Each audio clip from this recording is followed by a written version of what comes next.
जब नौकर मालिश कर रहा था तो वह मेरे उस चीज के पास आकर रुक गया। मैंने कहा, तुम रुक क्यों गए? काम जारी रखें। वो अपने हाथों से मेरी मालिश करने लगा। मैंने उसे थोड़ा प्रोत्साहित किया। यह गलत नहीं है, आप अच्छी मालिश कर रहे हैं। वह थोड़ा घबराया लेकिन फिर उत्साह के साथ मालिश जारी रखी। 1 घंटा बीत गया और उसके हाथों ने मुझे एक अलग दुनिया दिखाई। फिर वह बोला, मालकिन आप बहुत सुंदर लग रही हैं। उसने मुस्कुराते हुए कहा और मैंने भी उससे कहा, आप बहुत अच्छा काम कर रहे हैं। उसने बिना सोचे मुझसे पूछा, क्या तुम मेरे साथ क्रिकेट खेलोगे? नमस्कार दोस्तों, आज के स्टोरी में आपका स्वागत है। मेरा नाम पायल है और मैं दिल्ली में रहती हूँ। मैं देखने में बहुत सुंदर हूँ। मेरी गहरी भूरी आंखें और मेरी कोमल त्वचा पर गुलाबी होठ और लंबे काले बाल एक विशेष आकर्षण है जो सीधे मेरी पीठ तक जाते हैं। मेरी ऊंचाई 5.7 फुट है और मेरे शरीर की प्राकृतिक सुंदरता साफ नजर आती है। मेरे शरीर के हर उतार चढ़ाव को देखकर कोई भी मर्द या जवान उसमें खो जाना चाहता है। मेरी शादी 7 साल पहले हुई थी। मेरे पति राहुल एक सफल बिजनेसमैन है। उनके पास बहुत पैसा है, इसलिए वे जो चाहे खरीद लेते हैं, चाहे वह कोई वस्तु हो या महिला। राहुल हमेशा बाहर रहते हैं और घर पर ज्यादा समय नहीं बिताते, इसलिए मैं भी अपने जीवन में स्वतंत्र और आनंदमय जीवन जीती हूँ।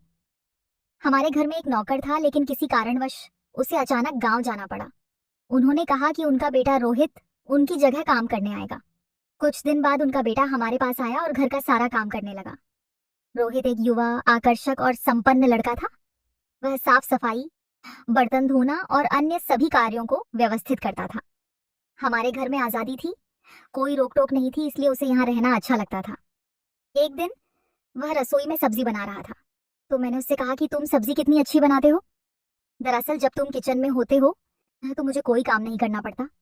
रोहित मुस्कुराया और बोला, मालकिन मैं जब काम कर रहा होता हूँ तो आपको चिंता करने की कोई जरूरत नहीं है। फिर एक दिन मुझे एक दोस्त की बर्थडे पार्टी में जाना था। पार्टी बहुत देर रात खत्म हुई और मैंने बहुत ज्यादा शराब पी रखी थी, इसलिए मैं सुबह देर तक सोती रही। करीब 11 बजे मेरी नींद खुली तो मेरे कमरे में अंधेरा था। मैंने कुछ देर और बिस्तर पर आराम किया और फिर उठकर बैठ गई। मैंने रोहित को आवाज दी और चाय लाने को कहा। थोड़ी देर बाद रोहित चाय लेकर आया और बिस्तर के पास खड़ा हो गया। उसकी आंखों में कुछ अलग सा था। मैंने उसके चेहरे की तरफ देखा। वह मेरी तरफ ही देख रहा था। शायद मैंने उस पर ज्यादा ध्यान नहीं दिया। फिर मैंने उससे पूछा, क्या हुआ, क्या तुम कुछ कहना चाहते हो? उसने जवाब दिया, नहीं मालकिन, कुछ नहीं। फिर मैंने उससे कहा, तो तुम यहाँ क्या कर रहे हो? फिर वह चला गया। उसके जाने के बाद मुझे थोड़ा दोषी महसूस हुआ। मैंने सोचा कि मुझे उसके साथ ऐसा व्यवहार नहीं करना चाहिए था। थोड़ी देर बाद मैंने उसे बुलाया और उसे मेरा कमरा साफ करने के लिए कहा। वह तुरंत वापस आया और सफाई के सामान से मेरे कमरे की सफाई करने लगा। मैं बस बिस्तर पर लेटी हुई थी।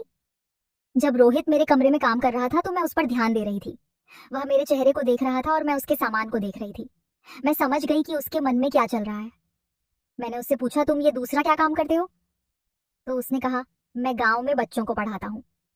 फिर मैंने पूछा, सिर्फ पढ़ाते हो या कुछ और भी करते हो? उसने कहा, मैं शाम को अखाड़े में जाता हूँ। मैं मुस्कुराई और कहा, मुझे नहीं लगता कि आप अखाड़े में जाते होंगे। बाद में जब हम बातें कर रहे थे मैंने उससे कहा, मेरा शरीर बहुत दर्द करता है, क्या तुम मेरी मालिश करोगे? वह थोड़ा शर्मिंदा हुआ और तेल लेकर आया। मैंने उसे तेल से मालिश करने से मना कर दिया। अब रोहित धीरे से मेरे पैरों की मालिश करने लगा और मैं सोच रही थी कि यह मेरे पैरों के ऊपरी हिस्से पर अधिक ध्यान देता है। उनका मन मेरी टांगों की ओर घूम रहा था। मैंने उसे और जोर से मालिश करने को कहा। उसने झिझकते हुए कहा, मालकिन आपके पैरों को आराम की जरूरत है, इसलिए मैं हल्की मालिश कर रहा हूँ। मैंने हंसते हुए कहा, मुझे धीरे धीरे मालिश करना पसंद नहीं है, तुम थोड़ा जोर से करो। वह थोड़ा जोर से मालिश करने लगा। उस वक्त मुझे उसका काम बहुत अच्छा लग रहा था। धीरे धीरे वह मेरे घुटनों की मालिश करने लगा। मैंने कहा, आपका काम बहुत अच्छा है। वह थोड़ा खुश हुआ और मेरे उस चीज के पास आकर रुक गया। मैंने कहा, रुक क्यों गए? वह अपने हाथ से उसकी मालिश करने लगा। मैंने उसे थोड़ा हौसला दिया, ये गलत नहीं है, तुम अच्छी मालिश कर रहे हो। वह थोड़ा शर्माया लेकिन फिर मुस्कुराहट और उत्साह के साथ मालिश करने लगा। जैसे जैसे टाइम बीता उसके हाथ थोड़े अधिक आश्वस्त हो गए। एक अद्भुत एहसास हमारे मन में आया। 1 घंटा बीत गया और उसके हाथों ने मुझे एक अलग दुनिया दिखाई। मालकिन तुम बहुत सुंदर लग रही हो, उसने मुस्कुराते हुए कहा। मैं मुस्कुराई और मैंने उससे कहा कि तुम बहुत अच्छा कर रहे हो।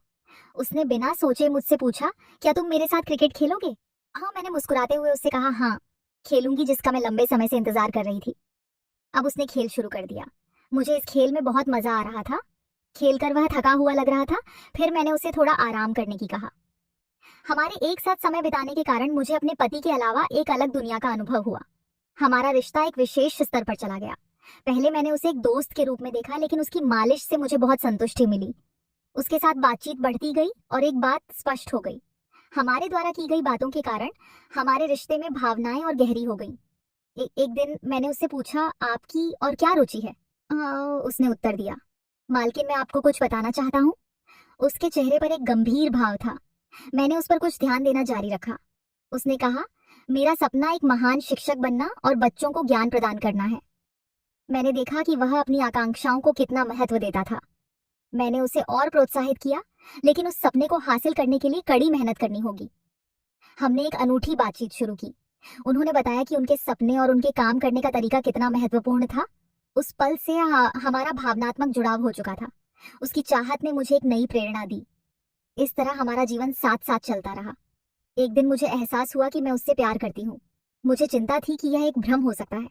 मैंने अपने मन की गहराइयों से उससे पूछा, क्या तुम जानते हो मेरे पति के बारे में मैं क्या सोचती हूँ? वह रुका और बोला, क्या तुम अपने पति के साथ खुश नहीं हो? मैंने उससे कहा, उसे केवल काम से मतलब है। रोहित ने कहा, तो क्या तुम हमारे रिश्ते को और गहरा करना चाहती हो? मैं असमंजस में थी। जब मैं रोहित के साथ थी तो खुश थी, लेकिन मुझे अपने पति की याद आती थी। कभी कभी मुझे उसके लिए प्यार महसूस होता था, लेकिन अगले ही पल मेरे विचार गहरे हो गए। फिर एक दिन रोहित ने मुझे अपने मन की बात बताई। उसने नरम रुख अपनाया और मुझसे कहा, आहे तुम मुझसे शादी करोगी? फिर मैंने मन बना लिया कि अब मुझे कुछ तय करना ही होगा। रोहित के प्यार को एक मौका देना होगा, और यह सब मुझे रोहित के सामने बताना होगा। रोहित, मैं तुम्हारे साथ एक अनोखी जिंदगी जीना चाहती हूँ। वह खुश हो गया और हम दोनों को एक दूसरे से प्यार हो गया। यह एक असामान्य प्यार था, विश्वास और समर्पण से भरा हुआ। उस दिन हमने एक साथ अपने जीवन का एक नया अध्याय शुरू किया, जिसमें दोनों ने एक दूसरे को पूरी तरह से स्वीकार कर लिया और दुनिया को एक नया नजरिया दिया। रोहित के साथ रहते हुए मुझे नई प्रेम कहानी का एहसास हुआ। प्यार कभी विफल नहीं होता, और उसके साथ रहने का मतलब जीवन के हर पल का आनंद लेना है। इस तरह हमारा रिश्ता एक नई विशिष्टता से भर गया। दोस्तों, इस तरह की और अधिक रोमांचक कहानी के लिए हमारे YouTube चैनल को सब्सक्राइब करें। धन्यवाद।